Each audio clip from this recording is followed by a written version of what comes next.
In the world of Danmachi, strength has always obeyed one rule. The higher your level, the stronger you've become. Level 6 and Level 7 was already too strong, and Level 8 was considered a legendary figure. And what about a Level 9? That is the realm of gods and monsters, a territory touched only once in human history by the Empress from Hera Familia. But what if there existed a mortal who broke this formula which called Falna system? And what if there was an adventurer who, despite being only Level 8, could stand shoulder to shoulder with the might of a Level 9? Someone who defied the logic of Falna itself. And this is the story of Maxim, the strongest mortal of his era, the man who climbed to Level 8 and the only hero whispered to be capable of challenging even the Empress. Today we uncover the untold story of legendary Maxim. Before Maxim ever raised a sword, he was different. He was born in a nameless frontier village, and he arrived into the world during a celestial anomaly, a rare event where mana density spiked across the continent. Children born in that moment were marked as blessed, but Maxim was something else. Every record of him says the same thing. His body was never like normal. Even without Falna, he wrestled beasts twice his size. He moved faster than trained soldiers before he was 10, and by the age of 13, he could crush boulders with his bare hands. When he finally received Falna, the gods didn't gasp because of his potential, but because his growth curve ignored the limits of the human body. He was the first mortal whose excelia behaved like it belonged to a higher species. Most adventurers crawl through the early levels, but Maxim's Falna exploded.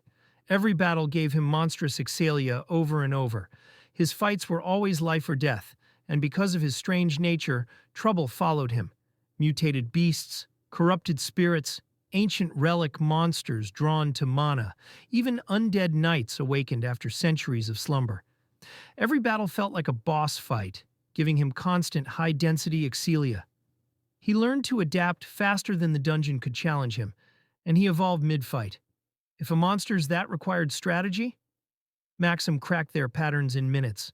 If monsters that outclassed him, he adapted on the spot. He wasn't merely leveling up.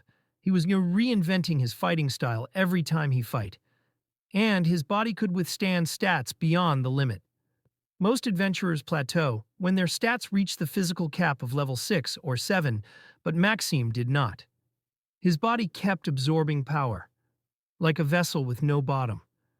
And because of that, he rose through the levels until he stood at the threshold of the impossible level 8. He rose to level 8 during the legendary crisis, and a monstrosity born deep in an ancient labyrinth from the Age of Calamities rose to the surface with 6 evolving heads and each absorbing magic, physical force, or mana from the environment. The gods classified it as an unprecedented threat, a world-ranked disaster. Entire armies failed. Cities crumbled, nobles fled, but Maxim refused, and for 3 days and 3 nights, he fought the 6-headed monster alone. Every head he severed regrew stronger, and every wound he endured pushed his body to breaking. On the 4th dawn, something changed. His stats shattered the limit, and his body pulsed with enough energy to kill him. Yet he endured it, and used his reborn strength to obliterate the monster so thoroughly that not even its mana core remained. And that's how he became and reached level 8. Maxim should logically be on par with other level 8s. But he wasn't, because he was much stronger than any of other level 8s like the vice captain of Zeus Familia. His base parameters were close to divine condition, and even before contacting Falna, Maxim had the physicality of a high tier. He wasn't a normal adventurer reaching level 8. His development abilities were monstrous. While most adventurers get things like Hunter, Magic Resistance, or Swordsman, Maxim's unique body let him automatically obtain ultra-rare development abilities, such as Titan Body. It multiplies endurance the lower his HP goes. And War God. It boosts all stats the longer he fights. And Heroic Will. It prevents stat degradation even after fatal wounds and Predator Instinct. He can adapt to enemy movement faster than thought. These abilities don't stack linearly. They multiply each other. This turned him into something terrifying, a fighter who grows stronger during the fight. Maxim mastered everything he ever fought against. He wasn't the strongest because he had the highest stats. He was the strongest because he had the most complete mastery of combat. Now, let's talk on how Maxim could rival the level 9 Empress.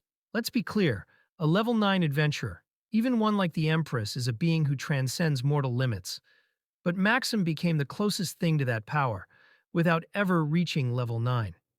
His stats reached the pseudo-level 9 threshold, and gods believe humans have an upper limit per level, but Maxim broke that limit so hard that his level 8 stats were equal to a lower-end level 9 stats, and it explains that he was literally too strong for a level 8. Maxim's adaptability made him unbeatable in drawn-out battles, and the Empress had overwhelming power. But Maxim had something else. It's his evolution in real time, and the longer the fight lasted, the more unstoppable he became. Even a level 9 would feel pressure from that. His fighting style counters overwhelming magic and brute force. The Empress was the ultimate powerhouse, but Maxim was the perfect anti-powerhouse weapon. He had techniques to shatter magic circles, he can counter-charging stances for massive blows, he had footwork designed to evade attacks faster than instincts. In short, he is designed to fight being stronger than himself. The Empress was a legend of calamity, and Maxim was a legend of combat. The Empress survived world-ending threats, but Maxim hunted them. The difference are the Empress triumphed through overwhelming might, while Maxim triumphed through skill, adaptation, efficiency, and raw determination. If those two were to fight in a straight clash, the Empress probably has the advantage. But in a real fight, which the kind where anything goes, Maxim could push her further than any mortal ever has. Some say he could even win, and that makes him terrifying.